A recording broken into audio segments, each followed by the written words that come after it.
We're here with this year's recipient of the Presidential Award, Larry King. Oftentimes, celebrities will lend their names to a cause, but in this case, Larry King has lent his name to the Larry King Cardiac Foundation for a very good reason. He's directly connected to this cause. Mr. King, could you start by sharing your personal story with us? Start off by calling me Larry. Okay. It feels weird. Still don't feel like a Mr. King. I was the kind of guy who never paid attention to anything. I didn't exercise, I ate wrong, and I should have had warnings. My father died of a heart attack when he was 43. I'd get occasional chest pains, I'd dismiss it. This is 1987 now, I smoked 3 packs a day. Never thought about it. In fact, when Yul Brynner did a famous commercial in which he said, "I'm dead now, please don't smoke." And when I see that commercial come on, I change channels. In other words, nothing would have stopped me. And then one day, on February 24th, 1987, I was on television with Dr. C. Everett Koop, who was the Surgeon General of the United States, and he said to me at the end of the interview, "You don't look good." And I said, "I feel okay." He says, are you still smoking? I said, "Yeah." He says, "I don't like the way you look." Then I went and did my radio show. I was doing both shows then, and David Halberstam, the writer, was the guest, and he said, are you okay? You don't look good." Didn't think anything of it, went home, went to bed, and I got a pain in my shoulder, terrific pain, wound up at the hospital, and they took a bunch of tests, and the doctor came over and said to me, words I'll never forget, "Mr. King, you are having a heart attack." And I said to him, "Am I going to die?" And he said to me, "That's a good question, and we don't know. But the next 24 hours are the key, and we're giving you this new medication, TPA, which goes in and breaks up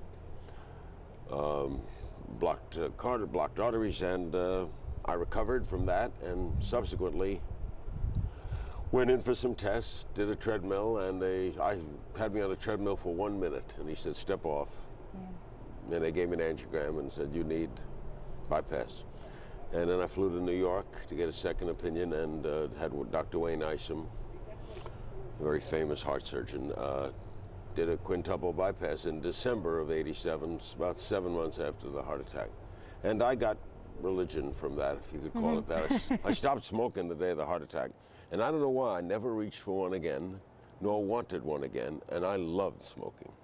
I liked it. I liked the feel of it. I thought it was sexual. I didn't know how you could talk on a phone without a cigarette. It was great when you were upset. It was great when you weren't upset. It was great before coffee. It was great after coffee. I used to smoke in the shower, keep it on the soap dish. I would be on CNN and keep a cigarette lit underneath the table, so I wouldn't have to waste time lighting a match when we broke for commercial. And I used to smoke on television. In the '60s, you smoked on television. I smoked, of course, on airplanes. Thank God that they changed the airplane thing after I stopped smoking, because if I flew coast to coast now and I was smoking, I'd have to make 5 stops. And you shared this with other people. You wrote a book about it. I wrote a book called "Mr. King, You're Having a Heart Attack," quoting that. And I got religion in that I started taking care of myself. I used to weigh about 190, I weigh 154. My cholesterol total is 119. I watch what I eat. I'm health nuts. In other words, if I have 2 slices of pizza today, I'll double exercise tomorrow. In other words, I'm so heart aware. I become little pains I get concerned about. I get my checkups. I just got last week in LA with Dr. P.K. Shaw at Cedars-Sinai. I had the whole cardiac thing, the whole with the nuclear medicine and the thing, because I'm 71 years old. I have 2 small children, 2 boys. One just turned 6. One is going to be 5. I'd like to see him grow up a little. Yeah, we'd high-five you for everybody watching. Do you think today's society is more heart aware than in the past? We've cut our smoking by 17% in America. In fact, we're one of the lowest smoking countries now in the world, as opposed to Asian countries and European countries. And Koop had a lot to do with that. And Joe Califato, when he was Secretary of Health, had a lot to do. So we've cut down. In other words, you don't know any reasonable adult who would start smoking. The #1 smoking problem is female teenagers who want to be slim and want to do what their friends are doing. Not many young males are starting, but a lot of females. So we've cut down smoking, which is the #1 indicator, other than your genes. In fact, the first thing they asked me in the hospital was, "Is your father living? And if not, what did he die of? And how old was he? And my father died when he was 43. So it's genetic. Right. Now what you can do now, I've outlived him by almost 30 years. What you can do is, I can't change the genes. Right. I have heart disease. Now it's hard to say, but that's what I have. I have heart disease. My brother has heart disease. He didn't have a heart attack, but he had the surgery too, also with Dr. Isom. So I'm very aware of it. And what you can do is control it. So my heart test that I took was exactly the same as the one I took 2 years ago. It ain't getting better, but it ain't getting worse. And you've done so much with the Larry King Cardiac Foundation. Why did you form that particular foundation? Well, that was about a year after my heart surgery. I was sitting around with a bunch of guys, and someone said, what did it cost? And I didn't know. Insurance paid the whole thing. I said, I don't know. He said, well, what do you think there are people who are not insured or fall between the cracks? So we checked, and I think surgery then was about $40,000.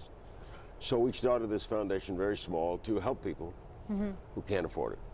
And we have 2 galas we do, one this coming Friday night in Washington. We have major entertainment. We got Tim McGraw and Martin Short this Friday night. We sell out, we raise a lot of money, and we help people. And I'm the one that gets to luckily make the phone call to tell someone, we're going to do your bypass, or we're going to get you a transplant. We make donate when companies give us, one company gave us $1 million worth of stents. We make contributions to the hospital. And you feel great. There's nothing better than giving. One of the highlights of yesterday's presidential plenary session was Larry King's acceptance of the Presidential Citation. The award is given annually to a person of significant stature who demonstrates great leadership in cardiovascular issues. Reporter Shawn Diddy attended the ceremony and filed this report. The presidential plenary session was held today in Hall A, and the auditorium was filled as broadcast journalist Larry King accepted this year's presidential citation. In his speech, Larry King discussed the Larry King Cardiac Foundation. He told personal stories, and he even discussed his family and how he is addressing heart disease and the subject with his children. And you've done so much with the Larry King Cardiac Foundation. Why did you form that particular foundation? I felt I owed it back, and I think there's a lot to be desired in the healthcare in America, and one of the major things is that most heart surgery is elective because they can't forecast a heart attack. You can't tell anyone you're going to have a heart attack tomorrow. Right. So you can get it with non-elective if you fall down on the street, pass out, they take you to the hospital into the emergency room, and you need bypass, you're going to get it. The other ways is, mine was elective. They said to me, you have blockage. You should do this. You want to do it? It's elective. Insurance covered it. Everyone should be able to get it. Nobody in a country as rich as ours should be not able to have health. See, I'm of the belief that health is a right, not a privilege. There's no reason he can get better health than him. I think we should, it's one of the areas I think where they do. My brother was in Sweden. He told me he was amazed in Sweden. Do you mind sharing your views on the current legislation and the changes in Medicare?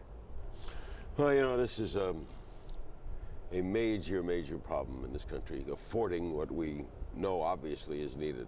It always bothers me when they say we can't start it till 2008. It doesn't kick in till 2009. What happens to the guy who dies in 2006? The pharmaceutical companies who do a wonderful job in research and everything, what is uncanny to me is, how come I can go to Mexico and buy the same drug for $10 less than here? Why? If it costs them the same to make it. So countries put prohibitions on it. I don't agree with barring stuff from Canada. I find nothing wrong with drugs coming in from Canada. So I would try as best as I could, if I had the power to wield the wand, to make it as affordable to everyone as possible. I know that things are expensive, and they're going to get more expensive because we're going to live longer. We're going to have a major health problem in America in 20 years when the average age will reach 90. Because the most money spent on medicine is the last year of your life. What are you going to do with the workforce if you're fully capable of working at 80? You're going to retire them? Okay, what do you have? Then you got robots that do the work. You're going to have a large unemployment. Hospitals are going to be flooded. You're going to have major. What happens if you defeat heart disease and cancer? Supposing you do. Let's try it. Should we Headline find tomorrow. out? Take this pill, no cancer. Take this pill, no heart disease. Now you'd have to get hit by a truck. Yeah. Or you're going to make it to 120. Probably 120. Bill Clinton told me that both of my kids will live to 100 based on the medical advancements. How are we going to be prepared for this? And we're not a preparation society. Look at George Bush is having a tough time telling people that Social Security is going to run out in 2038. Know why? You don't care. 2038? Come on, I'm not going to be here. And one Philip Wiley told me once, the great writer, that when you talk to human beings about generations not yet born, goes in one ear and out the other. They don't care. You know, I'll get my Social Security. No, I care. 2038? Yeah, it's too far away to even think about it.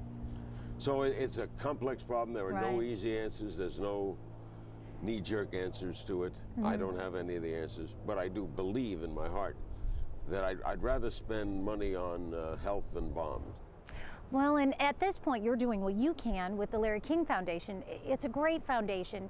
Can we talk just a bit for those who are watching right now and they'd like to contribute, they'd like to donate? What can people do to help the foundation? LKCF.org. Okay. We give you all the information. We have a great website. We keep you posted on everything that's happening. We have a panel of doctors that serve on our board. And certainly go to that LKCF.org if you know someone in need who's not insured, because we do take care of people at a lot of hospitals all over the country. And that's what we're there. I mean, we can't do millions of things. Right. But we do. We talk about saving a heart a day. They're not bad. About how many people have you helped? Oh. Lots. We've been about 12 years, I'd say. I'll be over 1,000. Yeah, I think I saw just 60 this year. So you're now. Are they people of all walks of life? All walks. Out of country. Some people. We've flown in a kid from Mexico the other day. 7 of his brothers had died of a congenital heart disease. Our doctors at Sinai in LA cured him. So have you met any of the beneficiaries? Oh yeah, I call them and I go. If I'm close by, I live in LA, so if it's done in Miami, it's hard. But if it's done in the city where I'm at, I go the day after the surgery. Oh yeah, So we take pictures. Does someone stick out particularly in your mind that you'd like to share Well, with us? there was a wonderful little girl whose father was so. Because I remember calling him to tell him we were going to do the surgery. He started to cry on the phone, and then when I went to see him, she was adorable. Must have been like 12 years old. And the best thing you can do in life is give. I never had a bad moment. Think about this. I've never had a bad moment when I gave something to someone else. I never felt bad saying, here. I feel embarrassed if you give me something, and I don't understand people who don't give. People who have and don't give, well, are we going to bury with it? But the joy of having someone say thank you is in fact an ego kick. But think about it. Did you ever on Christmas morning, you feel bad when a kid opens a gift? You feel great. You brought something to someone else. So the doctors actually give to the foundation as well, right? They donate. What happens is we bargain. You know, the hospital say 30,000, we'll say, come on, do it for 25. We pay them. Many surgeons do it free. And you so deserve, and I know you're receiving the Presidential Award this year. You truly are helping people. What's your vision for the future of the Larry King Cardiac Foundation? I'd like to see it go out of business. I'd like to see them fund all the heart disease so that nobody's not covered. That's my wish. I'm on the board of the Juvenile Diabetes Federation, so I speak at their annual dinner, and I always begin the same way. I don't speak seriously. I like to kid around, but I get up and say, my fervent wish, let's raise a toast that everybody working here needs a new job next year.